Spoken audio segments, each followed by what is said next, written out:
Welcome. In today's episode, we're going to show you everything you need to know to make an informed decision when you are purchasing a used vehicle. Please enjoy the show.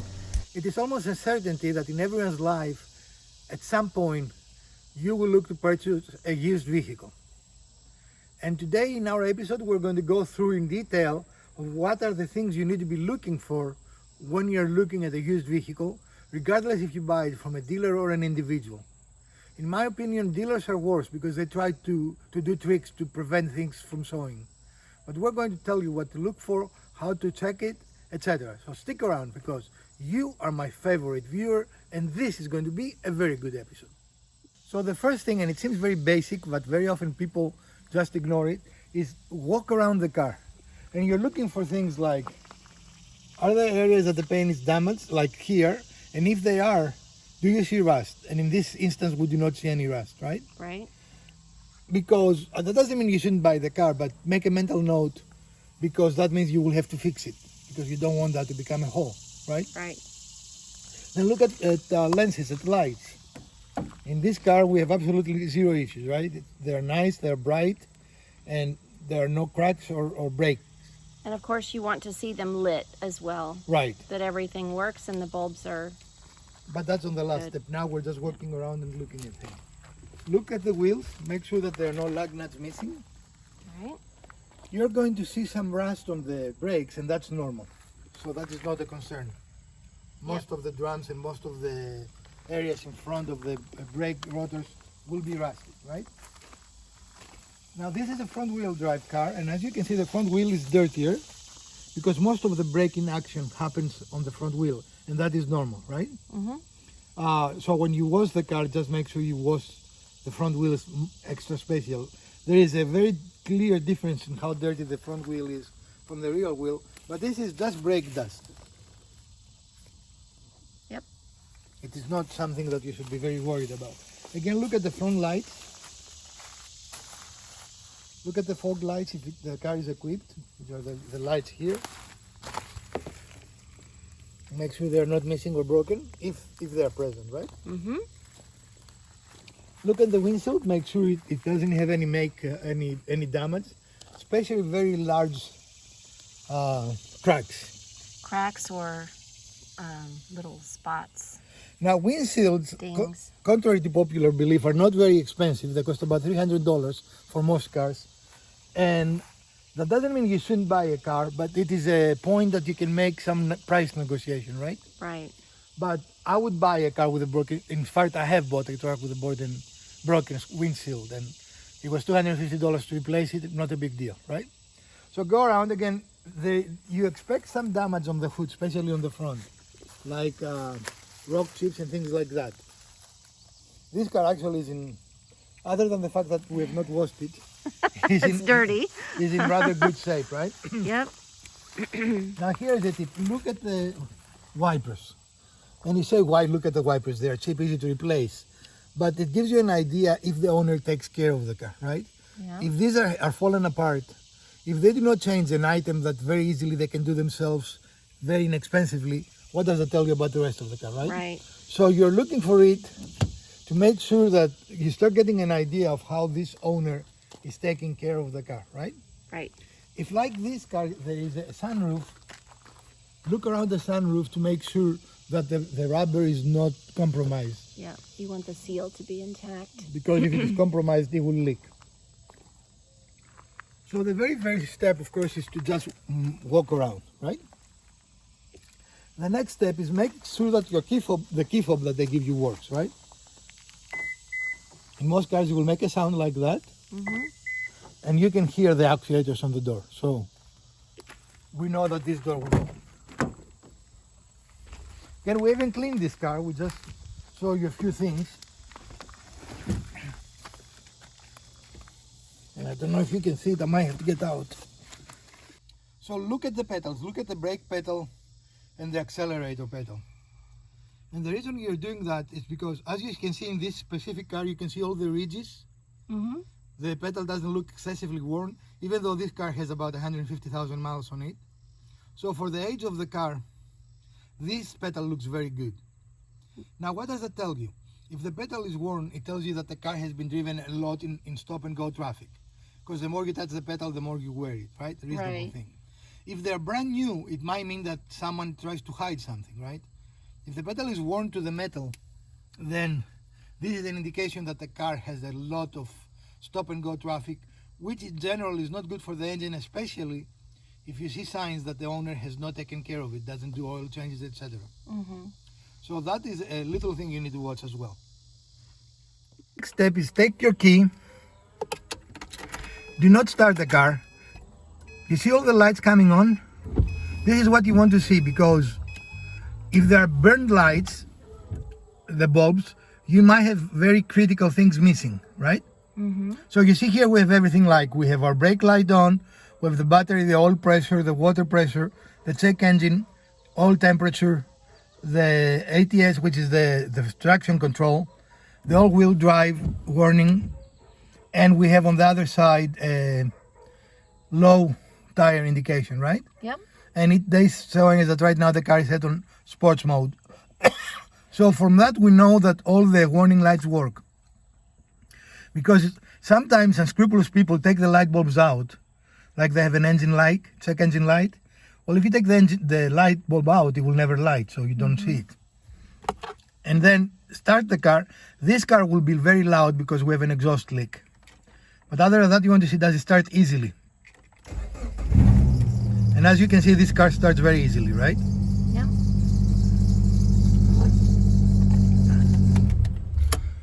So inside the car, Mrs. DIY, what else you want to look for?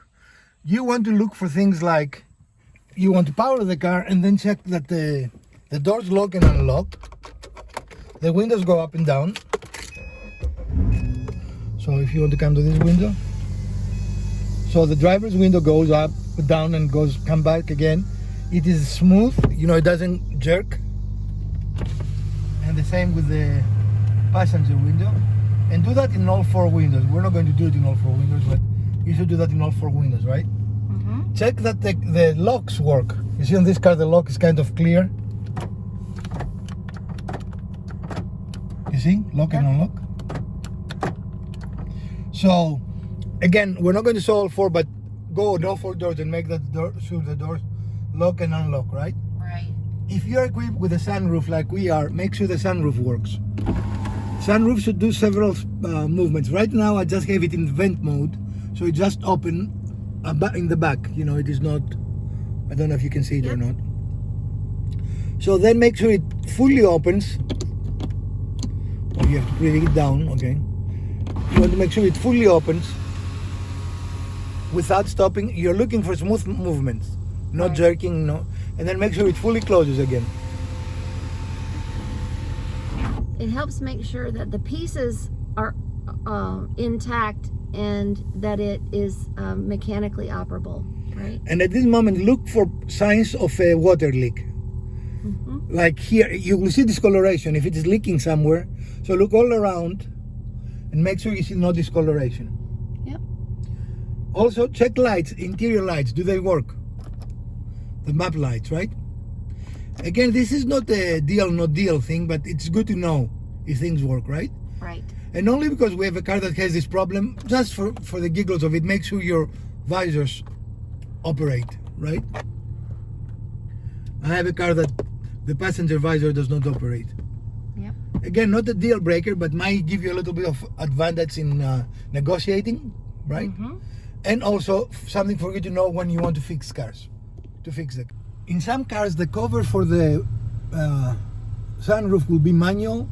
In some of them will be automatic, right? In this car, it is manual because it's a very basic car. Again, make sure that it opens and closes very smoothly. And as you can see, this it doesn't bind anywhere. Also, make sure you look around trim for witness marks that it has not been removed. Okay. And you will see scratches. If that is removed, you're going to see evidence that it has been removed, right? Yep. Then put your foot on the brake and put the car in reverse. It is hard to know, but you felt the car moving a little bit, Right. but the brake holds it, which is a test you're doing, right? Right. Go ahead and close the door because it's rattling. Thank you. Then put it in neutral, and then put it in drive, and it should do the same thing but forward, right? Like you should feel the car moving a little bit, not jerking. And if you release the brake, the car should start moving. Of course, you have to release this brake too, you know.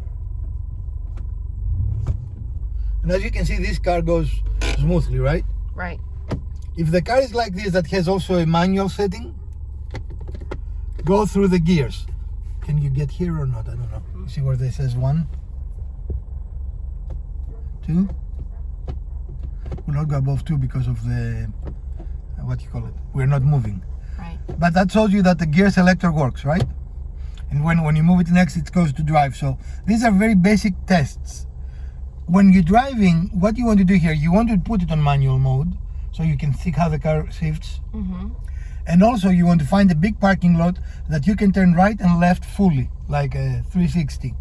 And take the steering wheel all the way to one side, right, and then left. And you want to hear for sounds that it makes. Like this car has a little bit of a steering pump.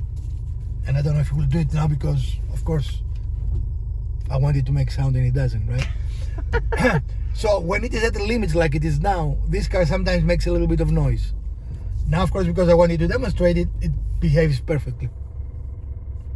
And also you want to see how hard the steering wheel is to turn, right? Right. Most modern cars will have power steering, and it should be reasonably easy, unless the steering pump is defective.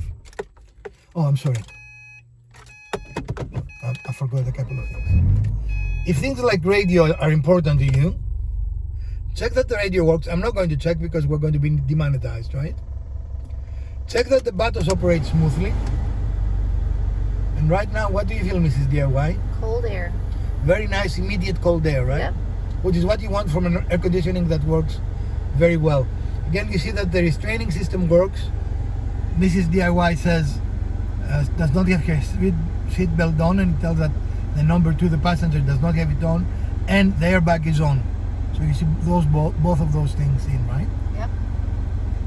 In cars that have it, like this car, you see the average MPG, which for this car is 27, and that is a very good indicator of what you expect. In most cases, because the people are showing it, this will probably be lower than the car can achieve. Because there is a lot of doing what we're doing now. The engine running, air conditioning running, listening for sounds, things of this nature, right? Yeah. Let's go outside. Of course, the driver is seated every time the car is moved, right? Right. So you want to look at the driver's seat and see if it has any tears, any damage. As you see, this seat does not. It's not as tight as a brand new car would be, but again, this has traveled 150,000 miles, right? Right. So this is a very acceptable, this is a very good looking seat, right? There is no damage, there are no cuts. Yep. It's intact. It just needs cleaning. What do you call this? I forget. That's a seam. Yeah, the stitching and the seam are in great shape, right? Yep. But And look at the seat adjusters do work. It can go front and back, right? Yep. And that the seat does adjust as you want it to. All right.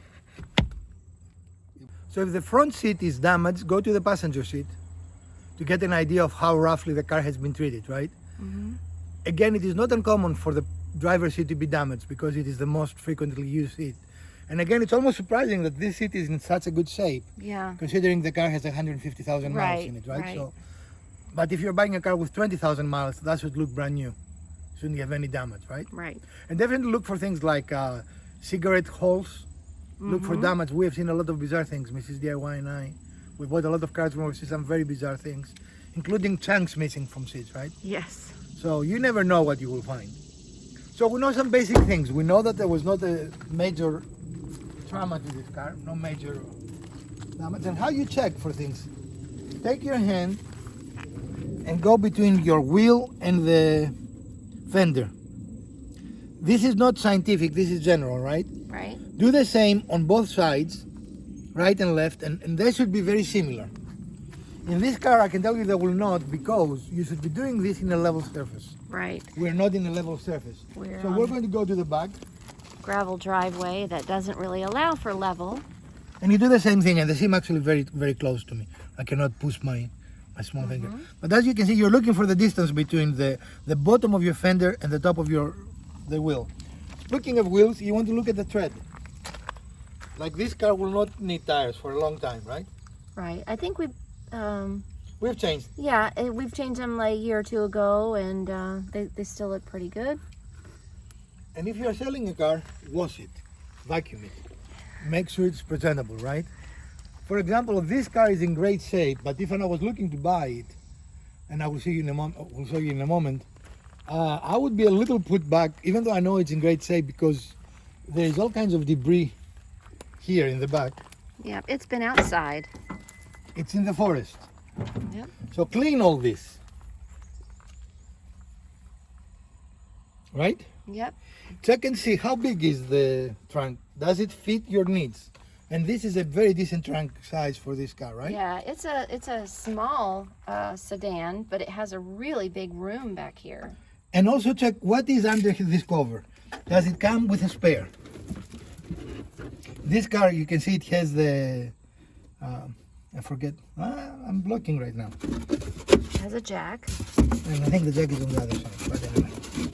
So look what the car comes with, right?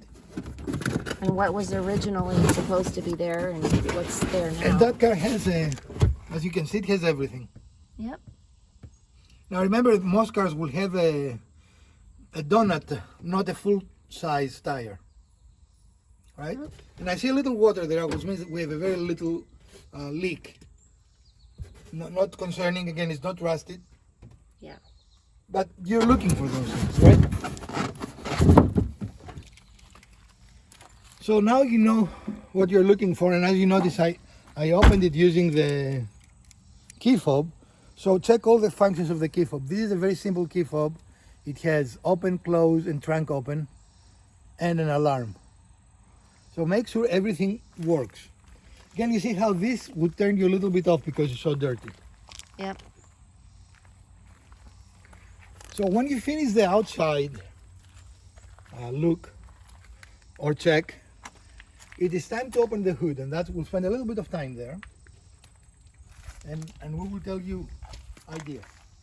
So if you're pleased with all those things, it is now time to open the hood and look under the engine, right? Because if the car has body damage, a lot of rust, no reason to check anything else, right? Right. These are all things you want to decide, is that the car I'm considering buying? We're still checking, we don't know if we want to buy it or not. In our case, we do because we have bought it. And in most cars, there will be a release somewhere in the front, usually very close to where the emblem is. Mm-hmm. And here is the engine in all its glory, right? There are some things that there will be slightly different position in a car, but all cars will have it, right? So here, you see there is a minimum and maximum. This is the steering pump fluid, right? Mm-hmm. And they have minimum and maximum marks. Yep. Towards the firewall, there will be the brake cylinder. Again, it will have a minimum and maximum, and you want to make sure that it is between those, right? Not below maximum. And you don't want things to be above maximum either, right? Right. What else you're looking for? You're looking for anything that is concerning, like is there a lot of rust in the car? Like this car, again, for its age, you see there is not a lot of anything here, right? Now, this is a personal choice. I do not like cars that they are detailed in the engine bay because I cannot see things like leaks and damage, right? Right. So it is not a deal breaker, but if a car with 150,000 miles doesn't look like this, they could be trying to save something, or they really love their car, right? Mm-hmm. But for example, if you see signs of no maintenance or a lot of tear and wear in the pedals, and then this looks impeccable, they're trying to hide something, right? Right. Check your fluids. Take the oil dipstick out and check and see if the car has oil. You will be surprised, right? This car has oil, as you can see. It is on the top mark. Mm-hmm. Unfortunately, this is a dark dipstick, so you want to actually see. So I always like to use a white. So it can be used, right? This is not brand new oil by any means. Right. Also look at it and see if you see any shiny things. Put it on the sun.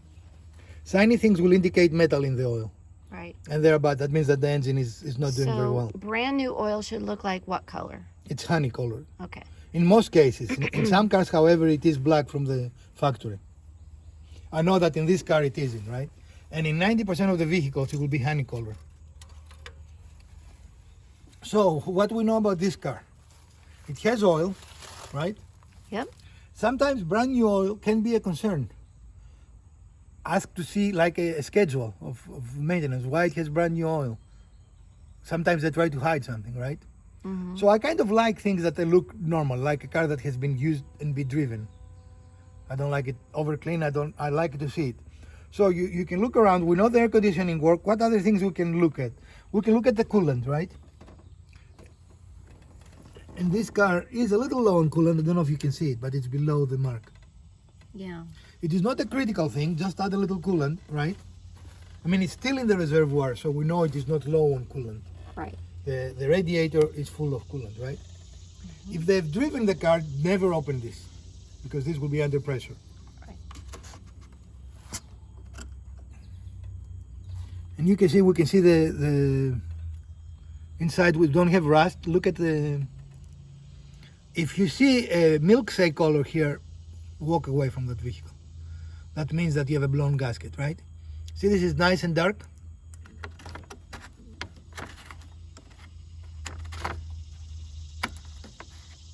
Would that be vanilla, chocolate, or strawberry? It looks like a weak Pepto-Bismol. It is the mixture. Strawberry. It is the mixture of engine oil and transmission fluid. Oh, Does that make sense? And if you see those, the only way that those will mix is if you have a break in the head gasket, which are usually expensive things to do unless you're a mechanic and you know how to do it, right? Mm-hmm. I'm trying to think. Look for obvious cuts and on the big hoses that will indicate a vacuum leak. This car runs so well, but I would be surprised if there was any leak, you know. Yeah. If it is easy to access, look at the air filter, which is always going to be somewhere close to the scoop, and it's going to be next to a very big hose, right? Ow. Try not to get your fingers caught. So this is very hard to see, and you have to come here to see it, but it is still in good shape. I don't know, you have to be up on top. I don't know if you can see it actually. We don't see a lot of debris there. So tail filter looks to me in good shape, right? Mm-hmm. Again, not brand new. Sometimes brand new concerns me, as I said. And again, these are maintenance that most owners can do themselves. So if they're not done, you are concerned. Again, you see all this mess, clean that if you're selling your car. Don't put it like this, right? Right. And if you're buying a car, are you concerned about that? I'm not concerned other than it tells me the owner either lived in a forest or hasn't cleaned the car for a long time, right? Yeah. Now, if you remove it, look and see that there is no rust underneath, because if it is overdone, like for us, if we clean that now, tomorrow it will be like this. So, right. Because show them where we live in case they're new to the channel. So there is nothing we can do. There is nothing we can do to avoid this. We're constantly surrounded by the debris from nature. Right. So a thing that you can easily see are the belts. Sometimes they're called serpentine belts. In this car there are two belts, right? And there are a couple of things you can do. First of all, look at them and see if you can see any cuts or any indication that the belt is about to fail, right? Mm-hmm. Then pressure it. Put some pressure in it. Pressure it. And you can see it has to have a little bit of deflect, but not easy. Yeah, it's got some good tension. Right. And visually you can see that these belts are in good shape. One of the ways is you can very clearly see the branding. Now you need to go on the other side where my finger is. See the branding there? Yep. As the belt ages, that will not be as white. The reason this is there is because not too many miles ago, about 10,000 miles ago, we changed the timing belt and these belts in this car. Mm-hmm. So I will ask a question. Oh, I see your belts are nice and fresh. Did they break? You know? No. They won't always tell you the truth, but find out, right? Because if someone say, no, we just changed 10,000 miles ago the timing belt, And usually when you change the timing belt, you'll change these belts as well. It's a good example. It's a good excuse, right? If they say, oh, I don't know, maybe it's a person that flips car and has no idea about the car, right? If they said the belt break, is it a bad thing? Not necessarily, right? I don't routinely change those belts. And we have had in 2 occasions cars that the belts broke, right? Yeah. Even though we maintain our cars. So again, these are judgment calls. And to me, a broken belt has to have other signs to be a concern, right? Right.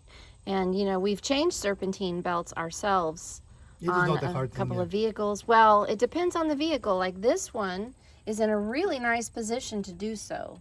We've had cars where we've had to be under and above the car in order to access it, which is not fun. Our Dodge truck. Our CRV. Yeah, the CRV too. Now, what else you look around? I mean, this car looks very clean to me. Yeah. If I was looking to buy it, and I guess I did buy it at some point, I bought it used for my son, right? Yeah. It is very sturdy. You also want to look at like the battery date to make sure that it's not out of, you know, too far out of date. And there, and I'm not going to do it now, if you can see the other dipstick, Yep. that is the transmission dipstick. It is also a good idea to take it off. I don't have another, I would take it off, but I don't have another. Let me see, let's take it off. All right, so we're going to take it off. And we're going to see the transmission fluid. And again, it's the same thing. It has transmission fluid, right? And I'm going to do the same. I'm going to clean it. And I don't know why they do this. And this is actually very fresh, right? If you could see a color, it's actually red, but I cannot see it on this car, right? And transmission, you see it has 4 holes instead of 2? Because there is cold and hot marks. And ours were here, was on the cold max point, which is where you want it. Do you see that or not? Yeah. Now, if the engine has been run, it will be there probably, or in between. All right. So there is a hot and a cold setting. Then make sure you replace it. Said he as he cannot find the opening. And that has concluded all our fluids, right? We looked at our brake fluid. We look at our wiper. And again, this is a small maintenance thing. By itself doesn't mean anything. Like we are a little bit dry here. Same on us, right? By itself doesn't mean anything because all it does is provide washer fluid to the wipers, right? Right. Even if it is bone dry, nothing bad will happen to your car. But a decent level indicates good maintenance practices. Right. So we're failing right now. Well, we're a couple of things. Now, no one drives this car anymore daily, right? Because we replaced it with a full electric car. So when we don't drive, at least when I don't drive a car daily, I depend on people that drive it. In this case, it was my son's car. Right. And we've had this vehicle for 5 years, and it has, performed solidly. Not one real concern with this car at all. And another thing you can do, you see the hoses that come out of the radiator? Make sure they're flexible. If they're not flexible, they're bound to break under pressure, right? So that hose, when you saw how it gives a little bit, I don't know if it is visible, right? You should be able to squeeze it. Okay. Other than that, I think we gave everything a look over, right? Yeah, and you can look too at just the hoses that you can see and make sure that you don't see any like cracks or areas where it's disconnected, right? You want to make sure that everything is connected as it should be. So this car has virtually no rust, in the engine bay at least, right? It really has no rust anywhere, but... And as you can see, there is nothing that will alarm me about this car if I was to buy it, right? And now I know because I asked that it had 10,000 miles ago a timing belt change, which means that this car is good for another 100,000 miles. Right. For any major maintenance items. When you're looking at cars, it's a good idea, go and look if the engine is interference or not interference. Interference engines, if the timing belt breaks, your engine will be damaged, right? Right. Non-interference engines, it is not really a big deal. You will stop, you will have to tow the vehicle, but the mechanic will put a new belt on and you drive it out. right? So if that is important to you, if something that can potentially cause you a lot of damage, if you don't keep on top of it, before you buy a used car, check it. For us, it's not a big deal because we try to stay on top of our maintenance schedules, right? But this is an interference engine. We bought it knowing that. That's not wasn't new to us, which is why we changed the timing belt when it was time for a change of the timing belt. The last thing, make sure that the gas struts, and you can see this, I have to press it to go down, right? Yep. It does a very good job holding the hood up. You see, and I left it, and the hood stays. Which is Nice what you want. support. And that concludes your investigation of your soon-to-be brand new used car. Well, friends, this concludes a very comprehensive lesson on how to look over a car that you're thinking of buying if it is used, and for some dealers even if it is new, because they do bizarre things these days and try to get your money, right? So if you enjoyed this episode, we'll appreciate your thumbs up. If you didn't, hit the other button twice. Share, like, and subscribe. Let us know, do you want to see more episodes like this in the future? From Professor DIY and Mrs. DIY, let's buy something together.